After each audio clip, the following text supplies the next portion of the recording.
Oh, here we are again now, and it's like no time has passed. Gazing out upon the sunset as it sinks into the night. Many times it seemed as though a given day might be our last. Face to face with certain death, it's somehow coming out alright. I don't think that we have any cause to lament, but there's quite a lot of thrilling intent, thrilling intent, thrilling intent, thrilling intent.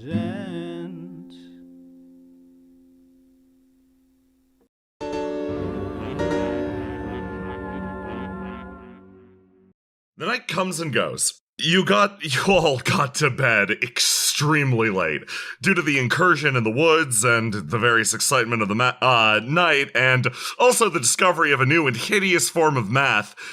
Sleep came very reluctantly to the group. However, you made the best of it with the time you had. Free and Mercy wake up before everybody else. They sit in the dining room, sort of like, a little breakfast has been prepared, but for the most part, they're waiting for the rest of the group to wake up. Freya, shifts over, like a big old kettle of tea. Do you want any more? He leans in. That would be lovely, thank you, dear. Let's see here. And she takes it back, and you see that she extends her hand out and puts it on top of her open palm hand to heat it up again. A common thing she does when visiting the family. Oh, boy. Well, what are your plans for the day? I'm certain you've probably got a million things lined up after everything that's happened recently. Frankly, first and foremost, I intend to study the various materials that you brought to me. I have to say, I haven't had quite this interesting a sample set in quite some time. I'm curious to see what I can the various things that I can prod and ply this with. He picks up one of his knives and, actually balances it so it's sitting point up and, tips it back and forth with his finger. Based on the shape that it takes, I assume I can coax it into a variety of different forms. I'm curious to see if I can make it maybe reassemble, reverse engineer what the military has apparently done. He flips it back down onto the table with a clang. But that's incredibly boring, actually. He looks up and over. Similarly, it seems like you have quite a bit of excitement in your own day as well. Oh, it's going to be multiple days. Oh boy, it has been a long time since I have spoken with the military.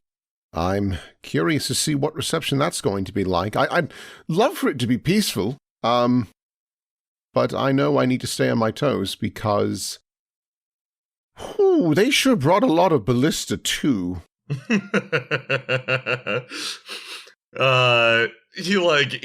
to Ballista 1? Yes. He shakes his head for a moment and sort of taps on his plate. I'd like to think that whatever connections we still have with the military will sort of endear you to them. I can't imagine that it will be a hostile reception. He says this in such a way that he's you know your husband, when he's 50 to 60% faithful in a hypothesis, he betrays that shit instantly. Well, all the same, I plan on being as precautious as possible. We didn't leave on very good terms. I mean, I kind of yelled at them and called them cowards, and I think I threw a table or two. I was rather miffed, I must admit. There were certainly worse terms to leave on. If anything, that might give them another reason to want to talk to you. Another shot to win or resolve the argument. I punched a wall. There's a new window in that palace after the tower came down. That wall likely had it coming. It's a beautiful view now. You should really thank me. Admittedly, the current state of the palace is something that I have been interested in for quite a while. It sounds like your little foray into it actually discovered quite a bit of interesting information. If we manage to resolve this situation, Tanazar might actually still have a remnant of its capital. That is better than I dare to hope. That does make me wonder, when this is all said and done, tower handled and all that, what do you think the best course of action is for a government? Because personally, I see an opportunity to try and bring everyone on the same level, because we ASMR have unfortunately forced ourselves into a position of power we quite don't deserve, really. Look down on humans and tieflings, everyone, really. So... He gets a, funny look on his face for a second as he deeply considers it. Entire face screws inwards like he just ate a lemon. Common thinking pose. It's hideous in action. But, he quickly stops, actually, and then looks over at you, and as you continue, his expression softens significantly. I know better than anyone that I'm probably one of the worst people to ask when it comes to exactly how people should govern themselves. You, on the other hand, you actually know the hearts of the people as well as your own men. I would much prefer to while away my hours in my lab. You actually take time to listen to all of the wonderful citizenry of this nation. He leans forward and sort of unites his hands. As such, course that this nation should take should be one dictated by those that fought hardest for it, don't you think? He looks over at you and smiles. Oh, God, you want me to be a politician? Oh, honey, I love you, but that's a bit much even for me. He releases his clenched hands and kind of waves. You don't need to be a politician. All you need to do is give them perhaps some parting advice, and then we can go on our merry way. Maybe visit that nice theme park that they were talking about the other day.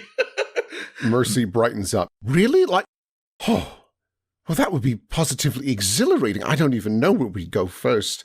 They did mention that sharp objects at that Meadshire, but I'm sure it would be fine. I'm sure it would be completely okay. What could possibly pose a threat to us after this? Precisely. Mercy, looks down the hallway and sees that no one's up yet and looks back to Freya. I've been meaning to say, thank you. You know, a lot has happened recently, and it kind of got me thinking, I don't say thank you enough to you. She looks down at her gauntlets. I mean, when my fingers were first turning into liquid metal, I apologize because I burnt you a lot. Freya grabs the spot on his hand subconsciously. He grabs the spot midway up his arm subconsciously. But instead, you immediately started working on giving me hands so I could hold yours. And then we started talking about family, and I said that probably wasn't going to happen because of biology. And you decided to just revolutionize alchemy to make that happen. And then not only was I able to carry them, but I got to hold them, and I don't have to worry about hurting them. Time and time again, you have worked so hard so that I can live easy, and I just wanted to say thank you, because I don't think I say that enough. He's got a very, it's funny, it's a gentle smile, sort of deprived of a lot of its usual ambition is the best way to put it. Freya is, to a certain extent, a schemer. You can always see that crawling behind his eyes, but right now it softens up, and for a second, it feels like rather than thinking about what the next step is, he's genuinely listening, not only to you, but also sort of the importance of the impact that he's had on both your life and, well, connecting up his own. And he leans forward a little bit. That is wonderful to hear. I'll admit, no small part of my initial attraction to you was, you just shine so brilliantly.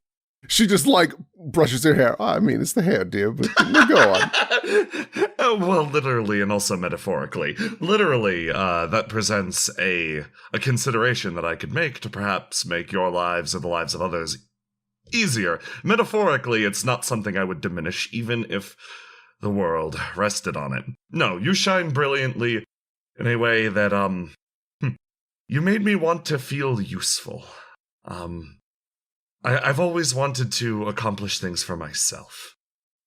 Wanting to be useful to someone else. It's different. He looks down. So, those gauntlets, and all that I could lend to assist with our wonderful children, that was the least I could do to assist with someone who I found, who illuminated this darkened land of Tannhauser. He looks up to you. Now, you shine more brightly than all of the stars that I saw scattered across this place, and I would gladly follow you anywhere, to Tannhauser or beyond. Of course, he leans it again, doing anything to reduce that radiance, to make it more palatable to others and less painful for myself. He taps himself on the arm. Is my immediate and strongest interest. Oh, dear. Oh. And you notice that, like, whenever Mercy gets a little worked up or emotional, her cheeks will become this, like, bright orange. And when she's crying, the tears come down, and the moment they hit that, they turn into steam. Oh my God, look at you. You're so poetic. Oh. Do I have to go? I keep remembering how nice it is here. Well, you could stay, but within a day you would be worried about perhaps them or maybe everyone on the front. Shit, you're right. You're so smart. God. He, picks at the side of his face. I'll admit, that would be a very nice day, though. Oh, do you really want to deal with me running around going, what's happened to them? Are they all right? And just being a little mess the whole time? 100% serious expression. Yes. Stop it. You're really good at this negotiation thing. No. You know what? This is a down payment because the sooner I go, the sooner you and the marshmallows and this country are safe. And then once we can get things somewhat more organized, it sounds strange. Do we want to be here? Thinks about that. Because the military, we served them for a very long time. And the best thing that happened was, and she reaches over and pats his hand, is I got to meet you. But really, we didn't get much else out of it, and we are doing a lot for a country that doesn't really care about us in the grand scheme of things. And if we do get to become big heroes, blah, blah, whatever, they're going to want us to be in charge, and we won't be quaint and small anymore. He thinks about this for a while. It is the normal policy of an alchemist to sit and watch every iteration of a reaction to make sure that every sequential step is executed and duly noted. But in this case, his expression kind of softens, the smile shifting into a lopsided grin. I think I would prevail on more common wisdom. A watched pot never boils, I suppose. He taps the table. I think there's nothing wrong with saving a place and then leaving it to its own devices. Maybe this country of Tannhauser, through our actions, discoveries, and what we both endeavor to do, will become something greater. If it's outside the range of observation, though. He sort of shrugs. I won't be concerned, day by day, on making sure that that reaction goes exactly as planned. It's silly, but I might be slightly more interested in a happier life at this point. And Right? yes, the alternative sounds positively miserable. I honestly, it for some people they might think it's greedy or selfish, but like, damn man, we put in the work. Like, you know, I don't. Maybe, hey, here's an Yes. idea from the one who doesn't have ideas very often. What if we did do the travel thing with the marshmallows? We just went around, and then if we found something we liked, we just set up there. And plus, not to mention, the marshmallows really haven't had a chance to make friends, you know? So Yes, I've actually been concerned about that. Exposure to the outside world is so important, but at the same time, the outside world is overwrought with yes, obviously. He stops is like, I don't need to re-explain this situation. I mean, especially as of recently, but As like, of recently, yeah, no. yes. Yeah, no. Ooh. Finding perhaps that is the greater work in this case. Finding a place where they can be themselves. Yeah. Plus, I mean, it'd be nice to have a new place for new additions, you know. He blinks a few times. Oh. I mean, like I had mentioned before, when it comes to this sort of an experimental product, you did revolutionize alchemy as we know it. I mean, it'd be silly not to test it more. Yes. He thinks about that. He thinks about that more. I'll tell you what, it's been a while actually since I've thought of... He stops. It's been a while since I've thought about improving the process. Improving? Admittedly, he starts to rattle off. Admittedly, the pressing apocalypse has diverted the majority of my attention, but I did have a multitude of thoughts related to it that are stored away in a book in which those people are currently sleeping. I hope they don't dig. Wait, whoa, wait. Yes? Okay, I might misunderstand. Do you mean that the knowledge for more goobers is in our house or at the military fortress? Oh no, in our house, downstairs in the room with the people sleeping. You should have lied. I'd have attacked that military fortress with great fervor.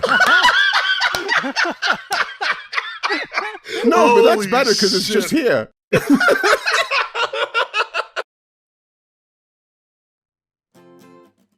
Hey everyone, sorry to interrupt your usual credits, but I just wanted to say we're going to be running a stream on the channel this Saturday in which I am going to be a player actually. The only player, in fact. So, if you're curious what I look like out from behind the GM screen, I'll be playing Noctua, the slug you see on screen right now. She is designed by Kat Artna, whose Patreon I've linked in the description. Please go support her. It's absolutely excellent stuff over there. And, yeah, I hope to see you then. It's this Saturday at 8 p.m. Have a good one.